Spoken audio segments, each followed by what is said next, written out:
नमस्कार।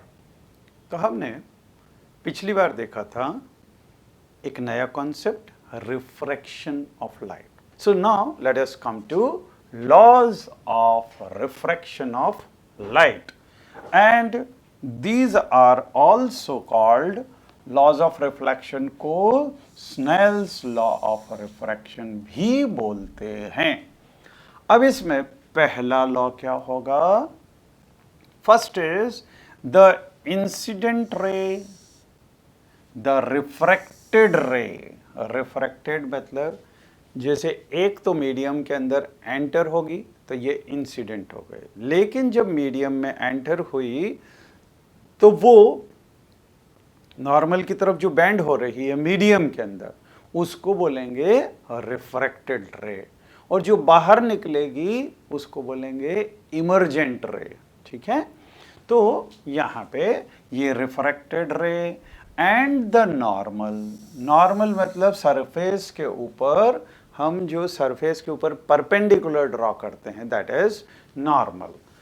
To interface the two transparent media at the point of incidence all lie on the same plane।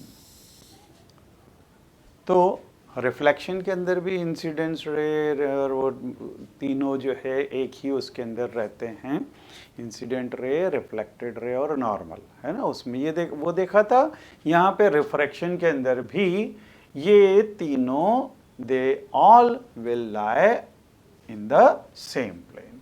फिर दूसरा, ये this is very important, the ratio of sine of angle of incidence, मतलब angle of incidence उसके sine की value, वो आपने trigonometry के अंदर देखा है, साइन, कोसाइन, टेंजेंट, मतलब साइन कॉस टेन, ये सब।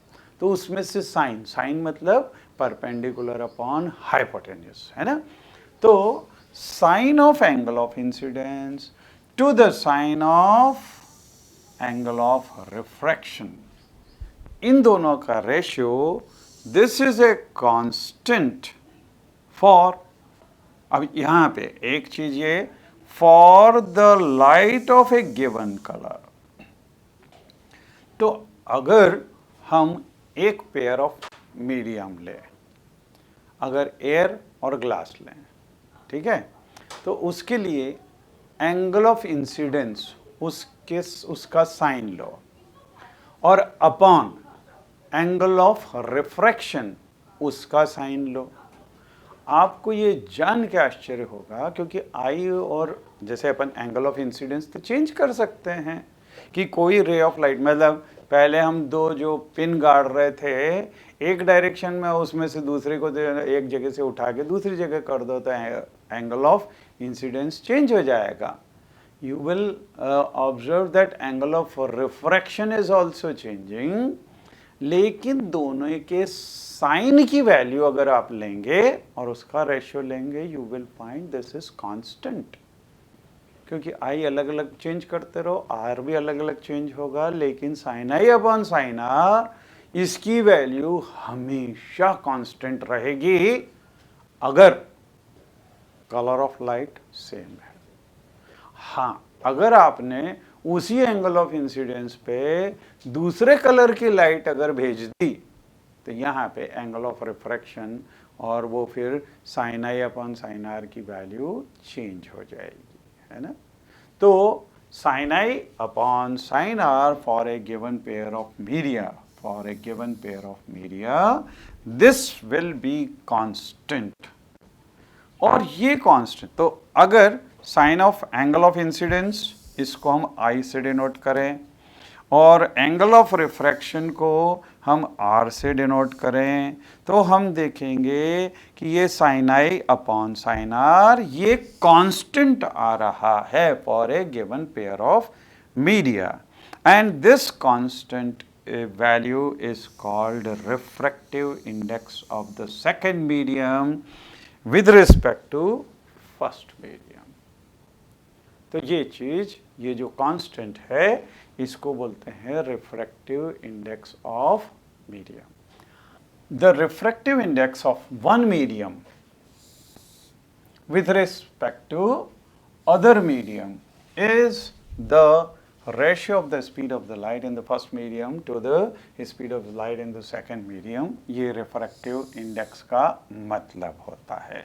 मतलब speed of light in first medium upon speed of light in second medium, ये होगा refractive index of second medium with respect to first medium. तो इसको n21 से डिनोट करेंगे. और n12 क्या हो जाएगा? This will be speed of light in medium 2 upon speed of light in medium 1. तो ये n12 होगा, means refractive index of medium 1 with respect to 2. ठीक है. अच्छा, रिफ्रैक्टिव इंडेक्स क्या होगा? Absolute refractive index.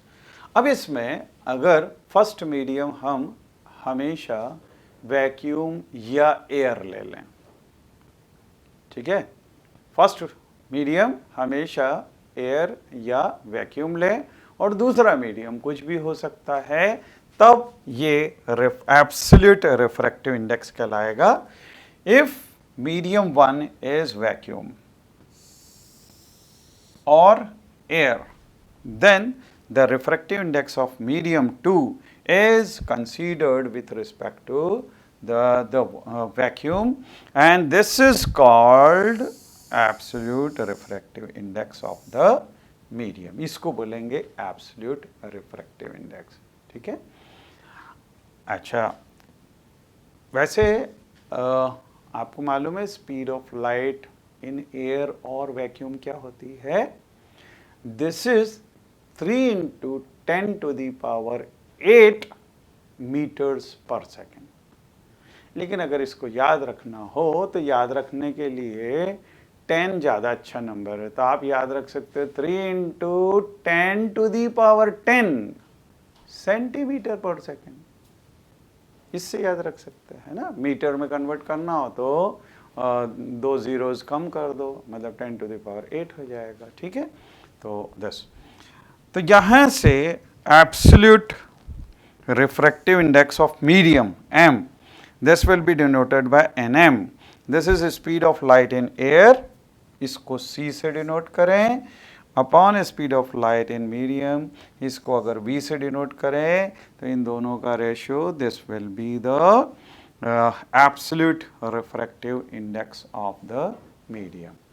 अब ये रिफ्रैक्टिव इंडेक्स निश्चित रूप से कांच के लिए अलग होगा. अगर पानी का हम इस तरह का जो जैसे ग्लास स्लैब लिया था, उसकी जगह बिल्कुल पतले कांच का एक कंटेनर जैसा छोटा सा ले लें, उसमें पानी डाल दें, फिर उस केस में हम रिफ्रैक्टिव इंडेक्स पानी का निकाल सकते हैं. उसमें तेल डाल दें तो तेल का निकाल सकते हैं, केरोसिन डाल दें तो केरोसिन का निकाल सकते हैं, प्रोवाइडेड वो जो ग्लास का कंटेनर है बहुत पतले ग्लास का होना चाहिए, जिससे कि स्पीड ऑफ लाइट में ज़्यादा फर्क ना पड़े, है ना. तो रिफ्रैक्शन मतलब होता है बेंडिंग ऑफ लाइट, और अगर हमको लाइट बेंड करना आ गया तो उसको हम यूटिलाइज कर सकते हैं. कैसे? अगर हमारे को ये जो चश्मा होता है, चश्मा काहे के लिए लगाया जाता है? ये लाइट को बेंड करने के लिए ही लगाया जाता है. इसमें जो लेंस होते हैं ये लाइट को बेंड करते हैं. क्या काहे के लिए? देखिए, अगर कोई सा ऑब्जेक्ट है, वो आँख में अगर उसकी इमेज पीछे अगर जा रही है, अगर ये रेटिना है कोई से और ये लेंस है, इससे अगर ऑब्जेक्ट की इमेज जो रेटिना में बननी चाहिए, अगर उसकी जगह उसके पीछे बन रही है, दूर बन रही है, तो हमको क्या करना पड़ेगा? इसकी इमेज को रेटिना पे बनाना पड़ेगा, जिससे कि हमको वो साफ साफ दिख सके. तो उसके लिए जो पीछे तक जा रही है उसकी लाइट को बेंड कर दें, बेंड करके और उसको रेटिना पे अगर हम ऑब्जेक्ट की इमेज बना दें तो हमको साफ दिखने लगेगा. और अगर इसकी जगह अगर लेंस से जो ऑब्जेक्ट की इमेज बन रही है वो रेटिना की जगह उसके पहले ही बन रही है, अब जब पहले बन रही है तो हमको इसको उधर खिसकाना पड़ेगा, तो क्या करो, इसको डाइवर्ज कर दो, कॉन्वर्ज करने की जगह इसको डाइवर्ज कर दो, तो जिससे थोड़ा सा पीछे खिसक जाएगी और रेटिना पे बनने लग जाएगी। लेकिन ये खिसकाना किस तरह से किया जा सकता है? ये किया जा सकता है, जो भी मीडियम हो, इन जनरल ये ग्लास रहता है, कि ग्लास की कटिंग इस तरह से करते हैं, इससे हम लेंस बनाते हैं, और लेंस बना के लेंस की मोटाई पतलाई से उसका फोकस एडजस्ट करते हैं, और हम कॉन्वर्जिंग और डाइवर्जिंग लेंसेस बनाते हैं। तो हमने पहले तो पढ़ा था स्फेरिकल मिरर, अब हम पढ़ेंगे स्फेरिकल लेंसेस। पहले हमने एक खोखले कांच के उसको काटा था, काट के उसकी सरफेस या तो बाहर से या अंदर से पॉलिश की थी, और हमने मिरर बनाया था। यहाँ पे अगर एक सॉलिड गोला हो ग्लास का, तो एक साइड से ऐसा है, दूसरी साइड से अगर इसको ऐसे कट कर दें तो इस तरह का, तो ये क्या बन जाएगा, कॉन्वेक्स लेंस बन जाएगा। और अगर कांच को कटिंग ऐसा कर दिया है कि इधर से यूं कट हो गया, और तो ये कॉनकेव लेंस बन जाएगा। Convex lenses are, these are converging lenses and concave lenses are diverging lenses। अच्छा, ऐसा ज़रूरी नहीं है कि लेंसेस इसी तरह के दो तरह के बने। देखिए इसके अंदर क्या किया हुआ है, ऐसा ये कांच के मीडियम को काटा हुआ है, और यहाँ पे इस तरह से काटा हुआ है। एक में हमने जो रे ऑफ लाइट है उसको फोकस की तरफ कन्वर्ज कर दिया है, एक में उसको डाइवर्ज कर दिया, मतलब नॉर्मल से दूर की तरफ निकाल दिया है। अच्छा, ये दो तरह के लेंसेस यहाँ पे हैं, कॉन्वेक्स लेंस इसको कॉन्वर्जिंग लेंस बोलते हैं, और कॉनकेव लेंस इसको डाइवर्जिंग लेंस बोलते हैं। हमारे पास में ये ज़रूरी नहीं है कि दो सरफेसेस स्फेरिकल ही हो, ये भी हो सकता है कांच को ऐसे करके और यूं काट दें, एक साइड प्लेन कर दें, या ऐसा कर दें और दूसरी साइड प्लेन कर दें। इसको प्लेनो कॉन्वेक्स लेंस बोलते हैं, और इसको प्लेनो कॉनकेव लेंस बोलते हैं। मतलब इसमें एक साइड तो स्फेरिकल शेप है और दूसरी साइड से प्लेन है ना, एक साइड से कर्व है और दूसरी साइड से ये प्लेन है। तो लेंसेस ऐसे भी बन सकते हैं, लेकिन इन जनरल जो हम यूज़ करते हैं वो इस तरह के होते हैं। अब देखिए ये बैंड क्यों हो रहा है, जब ये रे ऑफ लाइट यहाँ पे पड़ रही है, इस पे ऐसा एक सेंटर होगा, सेंटर से अगर इसको ज्वाइन करते हैं वो नॉर्मल होता है। अब जैसे ही रे ऑफ लाइट एक मीडियम से दूसरे पे गई, तो ये यहाँ से क्या होगा, it will bend towards the normal, towards the normal bend हुई और उसके बाद में ऐसे निकल गई। हालांकि उसके बाद में वो वापस से एयर मीडियम के अंदर आ रही है, लेकिन उसने ओरिजिनल पाथ से उसको बेंड कर दिया, और बेंड कर दिया तो इसको रिफ्रैक्शन का यूज़ किया, और ये रे ऑफ लाइट यहाँ पे बेंड होके इधर आ गई। तो इसको बोलते हैं कॉन्वेक्स लेंस। अच्छा, इसमें इसका उल्टा हो जाएगा, जैसे ही यहाँ से एंटर हुई तो यहाँ पे सेंटर से अगर ज्वाइन करेंगे तो वो नॉर्मल जैसा बिहेव करेगा और उससे दूर की तरफ हट जाए, इस तरह से इसको डिज़ाइन किया जाता है। So this is called diverging lens. ठीक है, तो अब जैसे हमने देखा था मिरर के अंदर सेंटर ऑफ कर्वेचर होता है जहाँ से इसको काटते हैं, और उसका आधा ये होता है फोकस, है ना, आधी डिस्टेंस पे फोकस होता है उसका। यहाँ पे इसको इस तरह से डिज़ाइन कर रहे हैं कि जब पैरेलल रेज आएंगी तो after refraction from this lens they will converge towards this, तो इसको बोलते हैं फोकस। अच्छा देखिए, अगर यहाँ से रेज आ रही है तो यहाँ पे फोकस करेगी, अगर इधर से आएंगी तो इधर फोकस करेंगी, तो इसका फोकस यहाँ पे भी होता है, एक फोकस यहाँ पे भी होता है, तो F1 भी होगा, F2 भी होगा, ठीक है।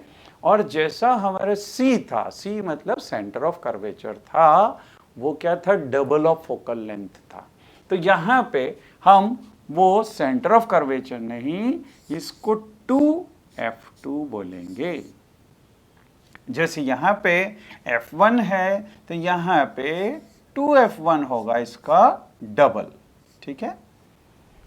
कॉनकेव लेंस के अंदर भी अब देखिए, इसमें अगर ये रे जाती है, रिफ्रैक्शन के बाद में ये डाइवर्ज हो गई, अगर इनको पीछे की साइड अगर हम बढ़ाएंगे तो हम देखेंगे कि ये इस पॉइंट पे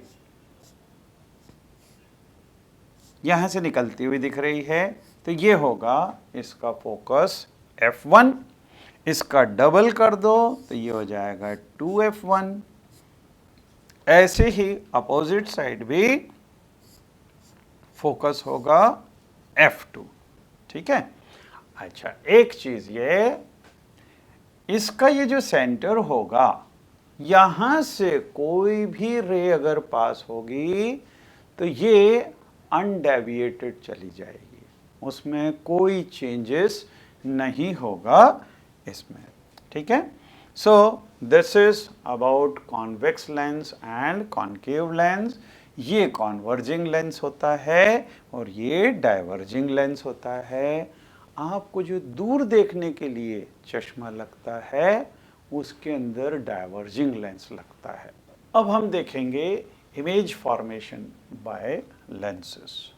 जैसे मिरर के अंदर हमने इमेज फॉर्मेशन देखा था, बिल्कुल उसी तरह से लेंसेस के अंदर भी इमेज फॉर्मेशन होगी। So ray of light from the object parallel to the principal axis after refraction from a convex lens passes through the principal focus on the other side of the lens। तो mirror में भी ऐसे ही देखा था कि जो raise parallel आ रही है, after reflection it will pass through focus. तो यहाँ पे फ्रैक्शन, ये रिफ्रैक्शन के बाद में भी यहाँ से अगर कोई रे आ रही है तो ये पैरेलल आई, इसके बाद में ये यहाँ पे फोकस से पास होगी, तो ये फोकस अगर F1 है, यहाँ पे F2 और ये 2F2, ठीक है। तो जो पैरेलल होगी वो फोकस से पास होगी, और कॉनकेव लेंस के अंदर क्या होगी, फोकस से आती हुई महसूस होगी, जैसे कॉनकेव मिरर के अंदर भी हमने देखा था, है ना।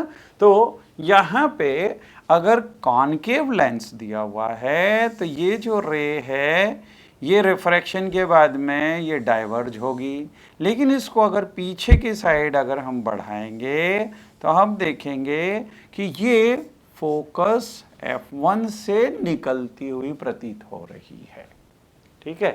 तो पहला बिल्कुल मिरर जैसा, जो पैरेलल रेज होंगी वो रिफ्रैक्शन के बाद में फोकस से पास होंगे, ठीक है।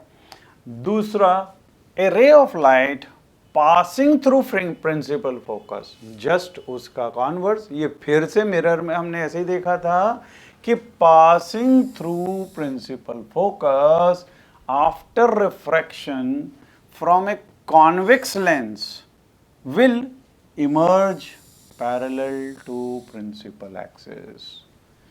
तो जो फोकस से पास होगी वो रिफ्रैक्शन के बाद में पैरेलल हो जाएगी, ऐसा कैसा हमने मिरर में देखा था, है ना। तो इसमें बिल्कुल वैसे ही होगा। अच्छा, a ray of light appearing to meet at the principal focus in case of concave lens.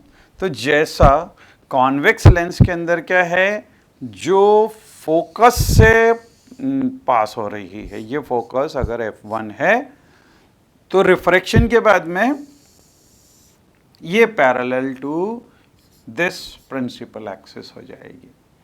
और अगर इसमें ये वाली रे फोकस की तरफ जा रही है, लेकिन ये रे इससे पास होने के बाद में ये पैरेलल हो जाएगी।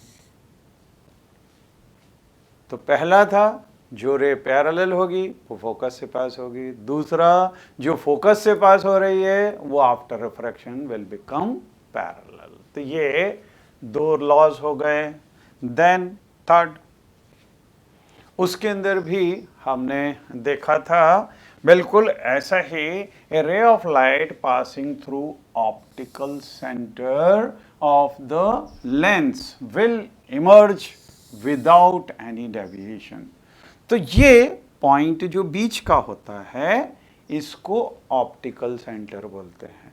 और कोई सी भी रे अगर इससे पास हो रही है तो इसमें कोई डिफ्लेक्शन नहीं होगा, कोई चेंजेस नहीं होगा, वो सीधे चलती चली जाएगी। ऐसे ही यहाँ पे भी कॉनकेव लेंस के अंदर भी जो ऑप्टिकल सेंटर से पास हो रही है उसमें कोई डेविएशन नहीं होगा। This is third. तो खास अगर ये तीन चीज़ें आप याद रखते हैं तो आप इमेज फॉर्मेशन कर सकते हैं। और रे डायग्राम आपको बनाना होगा जैसे हमने मिरर में डायग्राम्स बनाना देखा था, उसमें भी 6 पोजीशंस थी। किसके लिए? वो कॉनकेव मिरर के लिए थी। और 2 इमेजेस थी कॉन्वेक्स मिरर के लिए। यहाँ पे उल्टा है, यहाँ पे 6 पोजीशंस हम देखेंगे कॉन्वेक्स लेंस के लिए और कॉनकेव के लिए जस्ट 2 पोजीशंस देखेंगे। ठीक है, तो अब इसका तरीका फिर से आप जैसा मैंने बतलाया था कि आप 6 सेंटीमीटर उस पे सी से सेंटर ऑफ कर्वेचर से आपने 6 सेंटीमीटर लिया था और 3 सेंटीमीटर पे फोकस था। तो आप यहाँ पे भी इस तरह से कर सकते हैं कि फोकस एक, ये फोकस यहाँ पे होगा, ये फोकस F1 है और ये 2F1। तो ये दोनों आप ड्रॉ करो, ये 3 सेंटीमीटर पे ड्रॉ करो और ये 6 सेंटीमीटर पे ड्रॉ करो। ऐसे ही अगर ये F2 है और ये 2 टाइम्स F2 है। ठीक है, अब देखिए इसमें आपको अगर इसका फिगर बनाना है, रे डायग्राम बनाना है, तो ये रेज जो चल के आ रही है, हमने देखा कि पैरेलल रेज हमेशा रिफ्रैक्शन के बाद में they will converge, they will pass through focus. तो ये फोकस पे कॉन्वर्ज होंगे, मतलब इन्फिनिटी पे जो भी चीज़ है, उस जो ऑब्जेक्ट है उसकी पॉइंट इमेज बन रही है। ऐसा ही हमने मिरर में भी देखा था, है ना, और लेंस में भी ऐसे ही है। इसका यूज़ फिर हम जैसे हमने देखा था कि अगर सूरज के ऊपर सन से जो रेज आ रही है वो पैरेलल होती है, और वो पैरेलल होती है अगर हमने ये बीच में कॉन्वेक्स लेंस रख दिया तो ऊपर से जो रेज आ रही है कॉन्वेक्स लेंस रखने के बाद में नीचे जो अगर हमने कोई कागज़ रख दिया तो पूरी कॉन्वर्ज हो जाएंगी और कॉन्वर्ज होके उस कागज़ को जला देंगी, क्योंकि हीट रेज भी एक ही पॉइंट के अंदर कॉन्वर्ज हो जाएंगी। ठीक है, तो यहाँ पे देखिए पोजीशन ऑफ द ऑब्जेक्ट, ये एट इन्फिनिटी हमने रखा, तो इसकी image, position of the image कहाँ पे है? This is at focus F2। मतलब अगर यहाँ पे F1 और ये अगर F1 और F1 लिया तो यहाँ पे F2 हो जाएगा, है ना।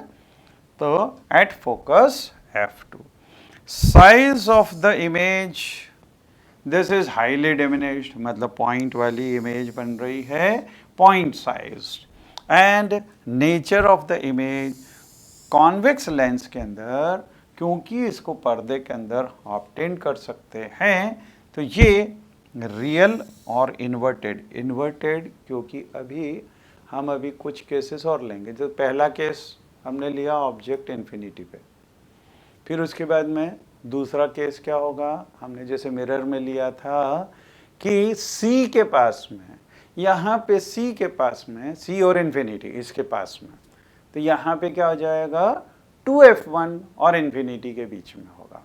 फिर तीसरी स्टेप में 2f1 पे होगा। फिर चौथा वो होगा 2f1 और f1 के बीच में। पांचवा होगा f1 के ऊपर। फिर छठा होगा f1 और ऑप्टिकल सेंटर के बीच में।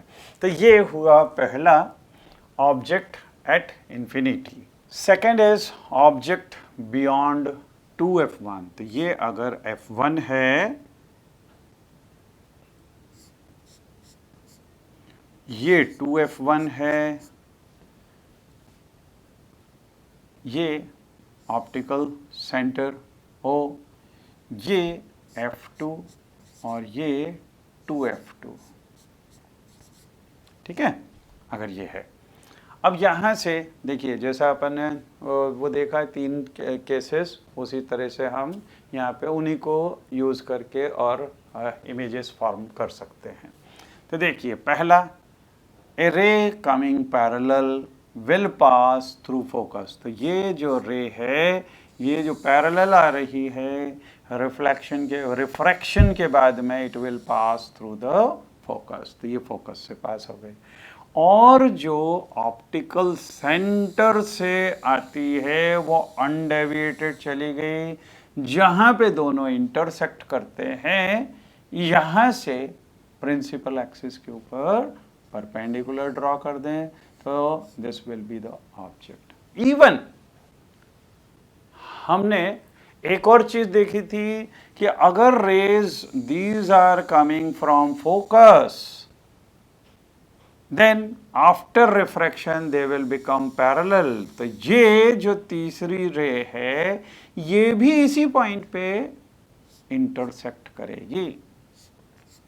तो आप जब इमेज फॉर्म करेंगे, आपको जब रे डायग्राम बनाना होगा, तो बस यही 3 चीज़ें आपको याद रखनी हैं कि एक पैरेलल बनाओ, after refraction it will pass through focus, दूसरी ऑप्टिकल सेंटर से बिना डेविएट किए हुए निकलेगी, और तीसरी जो फोकस से पास होगी वो after refraction this will become parallel. और तीनों की तीनों रेज एक ही पॉइंट के ऊपर कट करेगी, एक ही पॉइंट पे इंटरसेक्ट करेगी, वहां से प्रिंसिपल एक्सिस के ऊपर परपेंडिकुलर ड्रॉ कर दो। अब देखिए ये इन्वर्टेड है, लेकिन इसको अपन दूसरी साइड यहां पे ऑब्टेन कर सकते हैं। इवन घर पे भी आप इसका एक्सपेरिमेंट करके देख सकते हैं। मार्केट से कॉन्वेक्स लेंस खरीद लाइए और उसको एक जगह रखोगे, और यूं करके इसको जो कागज है, कागज या कपड़ा जिसके ऊपर भी आपको ये इमेज फॉर्म करनी है, तो स्क्रीन जो है इसको थोड़ा आगे पीछे आप देखोगे तो बाहर की खिड़की के बाहर का वो, या खिड़की का जो खिड़की की इमेज आएगी, एकदम शार्प और एकदम क्लियर इमेज आएगी। ये आप एक्सपेरिमेंट खुद करके घर पे देख सकते हो। और घर पे जो एक्सपेरिमेंट करके देखा जाता है, खुद करके देखोगे उसके कॉन्सेप्ट क्लियर हो जाते हैं उससे अपने, ठीक है। तो दिस इज सेकेंड। अब अगले उसमें ये खिसक के 2f के ऊपर आ जाएगा। तो अब देखिए ये f1 है और ये 2f1 है, 2f1 के ऊपर रख दिया, ये f1 है, f2 sorry, and this is 2f2, ठीक है। तरीका वही, एक रे यहां से पैरेलल गई, ये पैरेलल गई, after refraction it will pass through focus, तो ये फोकस से पास करवा दो। आप भी जब बनाओगे बिल्कुल फोकस से इसको पास करवाओ, और ये दूसरी रे ये ऑप्टिकल सेंटर से पास हो गई, ये यहाँ पे जाएगी, ये यहाँ पे जाएगी, दोनों इंटरसेक्ट यहाँ पे हुए। तीसरा इसमें नहीं बना है लेकिन हम बना सकते हैं तीसरे के लिए। तीसरी अगर फोकस से पास हो रही है तो ये after refraction it will become parallel, और आप देखोगे कि ये भी इसी पॉइंट पे इंटरसेक्ट कर रही है। ठीक है, तो इसमें अगर हम देखें तो पोजीशन ऑफ द ऑब्जेक्ट ये एट 2f1 है, ये 2f1 पे रखा। पोजीशन ऑफ द इमेज आप देखोगे यहाँ पे 2f2 पे आ रही है, तो अगर यहाँ पे 2f1 पे रखा तो 2f2 पे इमेज इसकी फॉर्म हो गई। फिर साइज ऑफ द इमेज आप देखोगे अगर यहाँ पे रखा तो उसी के बराबर साइज आ रही, और जबकि इसकी पिछली वाली जब वो हमने देखा था तो पिछले वाले केस के अंदर इसकी इमेज छोटी थी, यहाँ पे सेम साइज हो गई। फिर nature of the image, this is real and inverted. अब ये f1 था, ये 2f1, यहाँ पे ऑप्टिकल सेंटर, ये f2 और ये 2f2। ठीक है, अब देखिए पिछली बार हमने 2f1 पे रखी थी तो 2f2 पे इमेज बन रही थी और सेम साइज बन रही थी। यहाँ पे अगर हमने ऑब्जेक्ट ए बी इन दोनों के f1 और f2 के बीच में लिया तो ये वाला केस हम कंसीडर कर रहे हैं। इसमें से फिर एक रे पैरेलल चली, वो after refraction it will pass through focus. ठीक है, दूसरी ये ऑप्टिकल सेंटर से चली तो ये एज इट इज अनडेविएटेड चली गई। ठीक है, अब यहाँ पे तीसरी नहीं बना सकते, क्योंकि तीसरी अगर आप बनाएंगे तो ये देखिए तो लेंस के भी उधर से हो चली गई, तो इसीलिए तीसरी की ज़रूरत नहीं है, दो से ही इमेज फॉर्म करेंगे। और जहाँ पे ये इंटरसेक्ट कर रहे हैं ये बी डैश और यहाँ पे ए डैश। अब देखिए यहाँ पे ऑब्जेक्ट छोटा था लेकिन इमेज बड़ी हो गई, है इन्वर्टेड, रियल भी है क्योंकि इसको भी ऑब्टेन कर सकते हैं। तो हमने ये देखा था कि अगर 2f1 के पहले अगर रखते हैं तो ऑब्जेक्ट की इमेज छोटी बन रही थी, f2 और 2f2 के बीच में बन रही थी, लेकिन जब इसको f1 और 2f2 के बीच में ले रहे हैं तो इसकी इमेज बड़ी बन रही है और 2f2 के दूसरी साइड बन रही है। मतलब एक दूसरे के कॉन्वर्स टाइप की चीज़ें हैं कि अगर हम ऑब्जेक्ट को 2f1 के इधर रखेंगे तो इमेज f2 और 2f2 के बीच में बन रही है, और यहाँ पे ऑब्जेक्ट बड़ा था, इमेज छोटी थी। लेकिन जब इसको f1 और f2 के बीच में रख रहे हैं ऑब्जेक्ट को, तो इसकी इमेज 2f2 के दूसरी साइड बन रही है, उससे भी दूर बन रही है, लेकिन इमेज बड़ी बन रही है। ठीक है, तो पोजीशन ऑफ द ऑब्जेक्ट ये f1 और 2f1 के बीच में है। पोजीशन ऑफ द इमेज ये बियॉन्ड 2f2 है, this is beyond 2f2। Size of the image ये देखो ये बड़ी है, तो this is enlarged. Then nature of the image अगर हम देखें तो रियल तो है, इसको ऑब्टेन कर सकते हैं स्क्रीन पे, और इन्वर्टेड भी है, ये उल्टी भी बनी हुई है। ठीक है।